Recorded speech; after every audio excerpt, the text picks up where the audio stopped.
Hi guys, so I think it's chapter 3. I'm going to read to you now. Yeah, this chapter. I have already read it personally because I'm on chapter 4 now.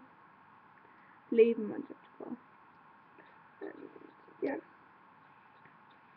So I'm going to be pre-recording these before the date, so I just need to put them up because I really want to get through this book and I know what's happening and where I am.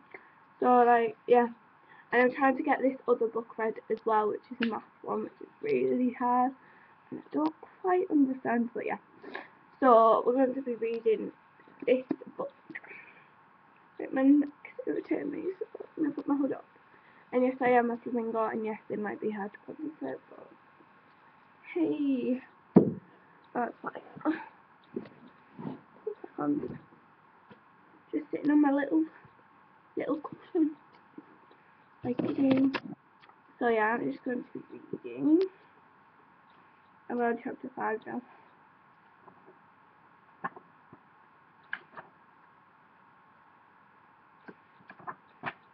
Chapter 3, and depending on how much you read, I might read chapter 4 as well, but I'm going to try and read it as quick as possible, and you're not going to be able to see the words there.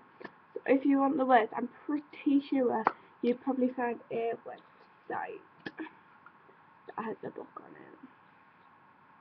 Or you could probably download the book, which is probably a better idea. So if you have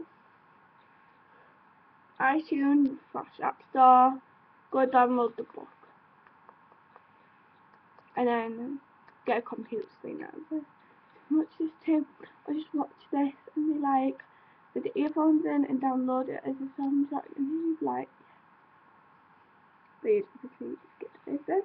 This chapter is called a Day with the Goat.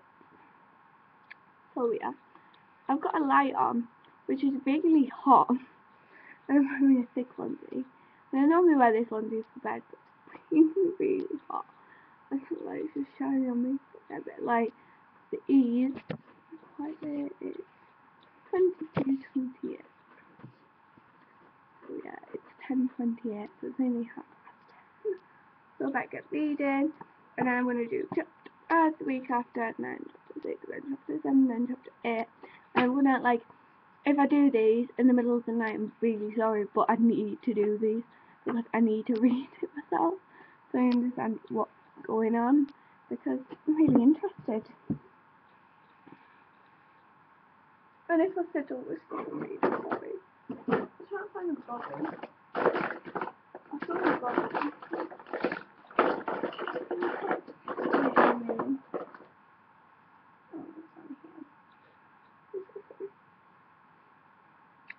So, yeah. Heidi was aware next morning by the shrill whistle, and she opened her eyes.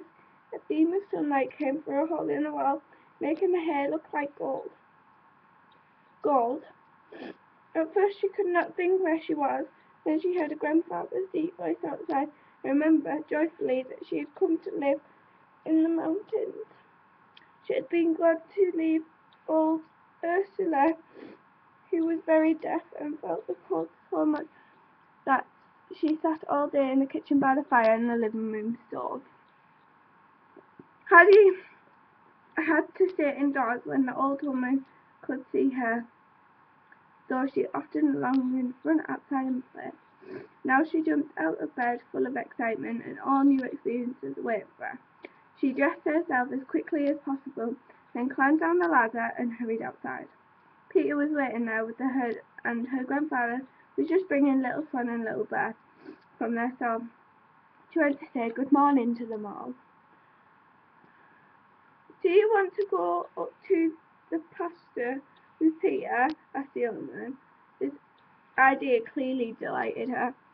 You must have a wash first, or the sun will laugh to see you look so black. He pointed in a tub full of water standing in the sun behind the door, and Heidi went over to it and once began to splash about.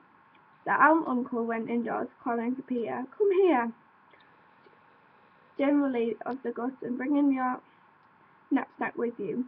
Peter held a little bag which contained a merge lunch and watched the big eyes as the old man put a piece of bread and a piece of cheese, both twice as big as his own. Take this mug too and fill it twice at dinner time. She doesn't know how to drink it straight from the goat as you do. She'll stay with you all day and mind look after her and she doesn't fall down the ravine. Heidi came running in. The son can't laugh at me, she said. Her father smilingly agreed in her desire to please the son. She had rubbed her face on a hard towel until she looked like a boiled lobster. When you come home tonight, you'll have to go inside the tub like a fish, for you'll get black feet running about the goats. Now off you go. It was very beautiful in the mountains that morning. The night wind had blown all the clouds away, and the sky was deep blue. The sun shone brightly on the green pasture land and on the flowers where they were blooming everywhere. There were primroses, blue gentiles, and the dainty yellow rock roses. Heidi rushed to and fro, wild with excitement at the sight of them. She quite forgot Peter and the goats, and quite stopped to gather flowers and put them in her apron. She wanted to take them home, to stick them among in the hay in her bedroom, to make it look like a meadow. Peter needed eyes all round his head. It was more than one pair could do to watch on Heidi, as well as goats, but they were too running about in all directions. He had to whistle and shout and swing his stick in the air to bring the wandering animals together. Where have you gone now, Heidi? He called once rather crossly. Here! Came her voice from behind a little hill crack some distance back. It was covered with primal and most delicious scent. Heidi had never smelled anything so beautiful before, and had sat down amongst them to enjoy it to the full. Come on, called Peter. Uncle said, I wasn't to let you far over the ravine. Where's that? She called without moving. Right up above. We're still a long way to go, so do come on. Hear the old hawk croaking away up there. Heidi jumped off a little nag and ran with him, with her apron full of flowers. You've got enough now, he said, and then started to climb again. Don't pick up any more, otherwise you'll be lagging behind, and besides, if you keep on, they won't have any left for tomorrow. Heidi saw the sense of the place, and anyway, her apron was almost full. She kept close to Peter after all, and the goats went on in more orderly fashion too, but now they could smell the fragrant herbs they loved, which grew on their amazing ground, and they were anxious to reach them. Peter usually took his quarters for the day at the very foot of the rock peak, and the steppy slope above. There were only a few bushes and fern trees on the summit of the bare rock. On one side, the sheer drop over the ravine.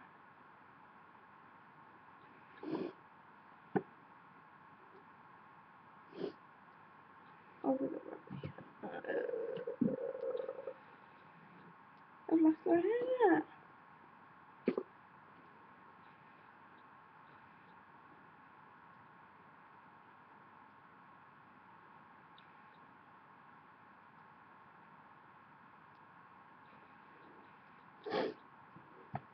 On the side by the which the uncle had spoken of. When they reached the place, Peter took off his knapsack and lay for its safety in the little hollow, for there was sometimes strong gusts of wind, and he did not wish to see his previous food go bowling down the mountain.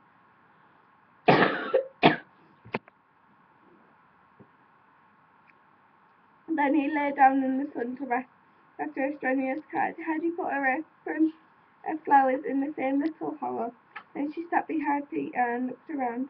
The valley below was bathed in sunlight in front of them. A snow-crowned mountain.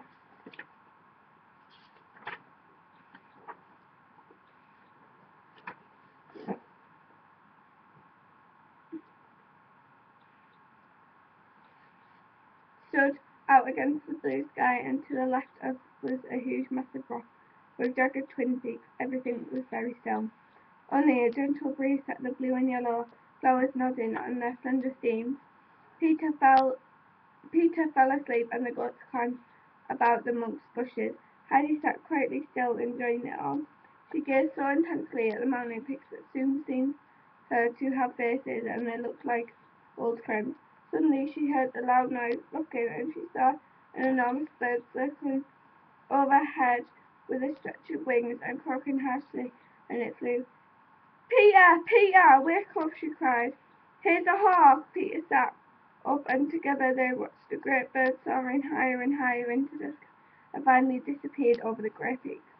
"Where's it gone?" asked Heidi, who had never seen a bird as big as that before, and had watched it fly with great interest. "Home in its nest," replied Peter. "Does it live right up there? How wonderful!" "Why does it make that noise?" "Because it has to," explained Peter briefly. "Let's climb up and see what life," she proposed. "Oh wait, we won't. Even the goats can't climb as high as that, and don't forget Uncle Toad means to look after you," he said with a mark of disapproval. To Heidi's surprise, he then began whistling and shouting, but the goats recognized the familiar sound and came towards him from all directions. Though some lingered in nibbles and nasty blades of grass, while others butted one another playfully, Heidi jumped up and ran amongst them, delighted to see them so obviously enjoying themselves. She spoke in each one and every one with different and easy distinguishing from the others. Meanwhile, Peter opened a bag and spread its contents on the square ground, 2 large possums for Heidi and 2 smaller ones for himself. He filled the mug from Little Swan and placed it in the middle of the square. He called to Heidi, but she slowly took come than the goat had been. She was so busy with her new playmates that she had ears and eyes for nothing. He went and called her to a voice re-echoed from the rocks, and at last she appeared. When she saw a meal read out so invitally, she skipped up and down pleasantly. "Stop jiggling about," said Peter. "It's dinner time. Sit down and begin." "It's milk for me?" "Yes. And that here's bread and cheese. I'll get you another mugful from Little Swan when you've drunk that one. Then I'll have a drink myself." "Where will you get yours from?" she inquired. "From my own goat, Spot. Now start eating." She drank the milk, but ate only a small piece of bread and passed the rest over to Peter with the cheese. "You can have it," she said. "I've had enough." He looked at her with amazement, for he had never in his life had any food to give away. At first he hesitated, thinking she must be joking, but she went on holding it out for him and finally put it on his knee.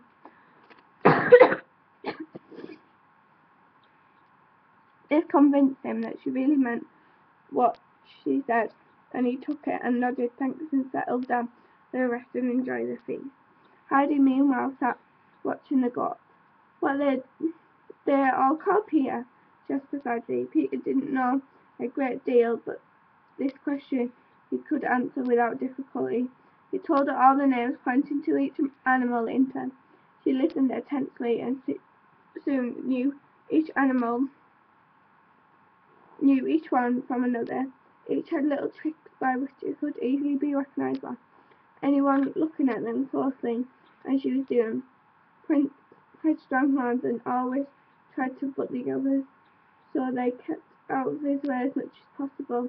The only one to answer him back was Frisky, called Finch, with a little sharp horn, and Prince was gently too astonished at such imprudence to make a fire bit. Heidi was particularly attracted to a little white goat called Snowflake.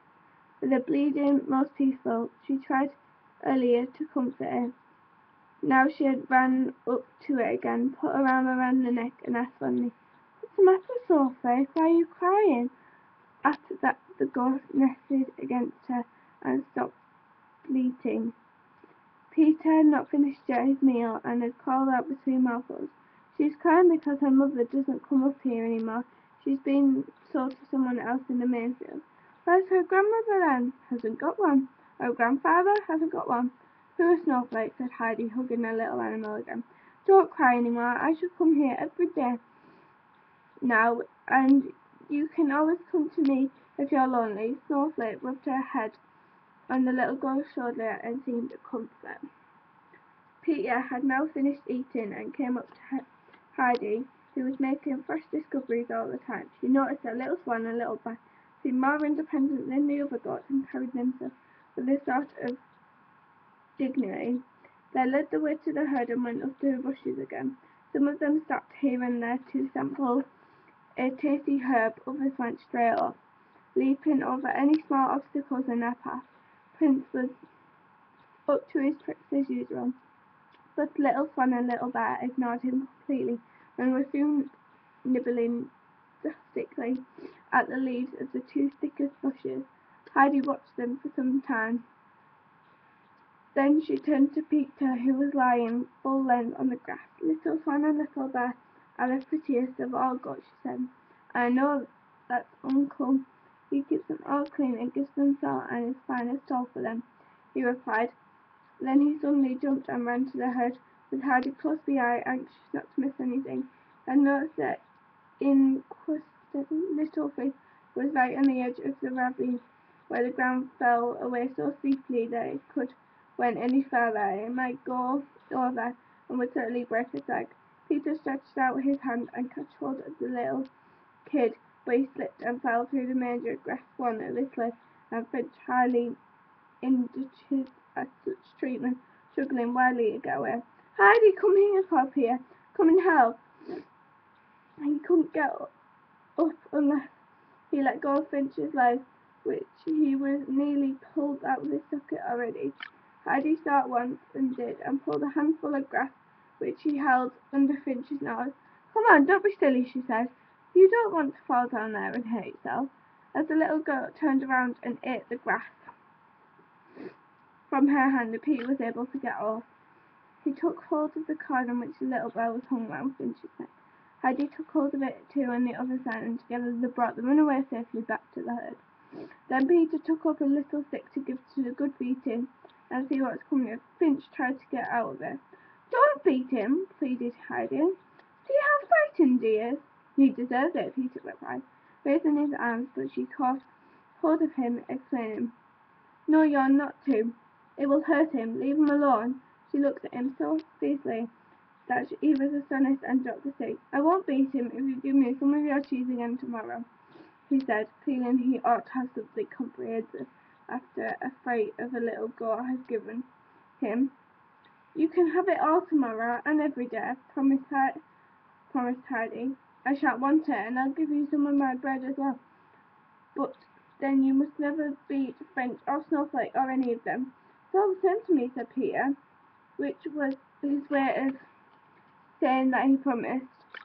He let Finch go and bounded back to the herd. It was getting late, and settling the sun spread a wonderful golden glow of the grass and the flowers, and the high peaks shone and sparkled. Heidi sat for a while quietly enjoying the beautiful scenery. Then, after all, it was jumped up again. Peter, Peter, fire, fire! Mountains were on fire, the snow was in the sky, look at it, the trees and the rocks burning. Even up there at the hawk's nest, everything's on fire. It's always like that in the evening, Peter said calmly, whistling at It's not fire, what is it then? She cried, rushing into the wonderful sight. What is it, Peter? It just happens. Oh, you see, the mountains have got a rosy red. Look at the one with the snow on it, and the one with the big rocks on top. What their names, Peter? Mountains don't have names yet. His pretty rosy nose and a rock. Oh dear, she added in paused. Now the colour's going to turn everything grey. Oh, it's all over. She sat down looking very upset and indeed the end of everything. It'll be the same again tomorrow, exclaimed Peter. Now it's time to go home. He whistled and called the goats together and started the downhill journey. Is it always like this up here? Asked Heidi thoughtfully. Usually. Will it really be the same tomorrow? Yes, it will, he assured. With the same content and much to think about. She didn't say another word till they reached the hut and saw Grandfather sitting under the fern tree in the seat which he had made for her and returned it of his animals. The little girl ran towards her, followed by Little Swan and Little Bear, and Peter called, Good night, Heidi, come again tomorrow. She ran back to say goodbye and promised to go with him. the next day. Then she put her arms around Snowflake's neck and said, "Sleep well, Snowflake. Remember, I'll be coming to see you tomorrow, and you're not to cry anymore." Snowflake gave his trust look and scampered off after all the other girls. "Okay, Grandfather," Heidi cried as she ran. "It's lovely up there with all the flowers and the fire and the rosy rocks and see what I brought you." She took the contents of her little apron in front, but the poor flowers had all faded and I looked so much hurt. She was terribly upset. "What happened to them? They were all like that when I picked them. They wanted to stay up in the sun and didn't like being shut away in the air for nature. Then I'll never pick any more. Grandfather, why does the hawk crow so loudly? You go and jump in the washtub while I milk the goatee," replied. "Then we'll have supper together indoors and you can tell me about the hawk." As soon as Heidi was settled in a new high chair with the grandfather beside her and a mug milk in front of her, he repeated. He gently and all the people who lived in the village, some of the people you can imagine saying, "If only you would have all minded the business and climbed up the mountain tops as I do, you'd be a lot better." The old man spoke the words so fiercely and reminded Heidi of the croaky of the great bird. "Why have mountains got names?" she asked. "But they have," he told her, "and if you describe one to me, I can recognize it. I'll tell you its name." She told him the mountain with the twin peaks and described it very well. Her grandfather looked pleased. "That's called the Falconer," he said. Then she described the one covered with snow and told it was the Scampersis. "You enjoy yourself then?" he asked. "Oh yes," she cried, and told him all the wonderful things that happened during the day. The fire in the evening was best of all. Peter said, "It wasn't on fire, but you couldn't tell me what it really was." You thought, Grandfather, can't you? "It's the sun. We're saying good night to all the mountains," he explained. "It's got a beautiful light over them. The morning, so don't forget until we come back in the morning." Heidi liked the explanation very much and longed for the day to begin as she watched the sun go down at night. But first she had to go to bed, and all the night she could sleep peacefully on a mattress of hair, dreaming of the mountain and flowers and Snowflake bouncing happily in the midst of all of it. There's quite a lot more to go, so I'm going to end this video now because this is quite long, and then I will go for a quick break and then probably come back in a bit and read the next chapter. So yeah, hopefully you guys enjoyed this video. Don't forget to like and subscribe and comment down any video requests that you want. If you're sick of me reading it and you just want me to explain what happened, I can do that as well. So yeah. So what I'm going to do now is quickly describe what's happened. So in the first chapter, she goes and meets the grandfather and he makes her really at home and sort the bed on and that. The second chapter, what's the second chapter called?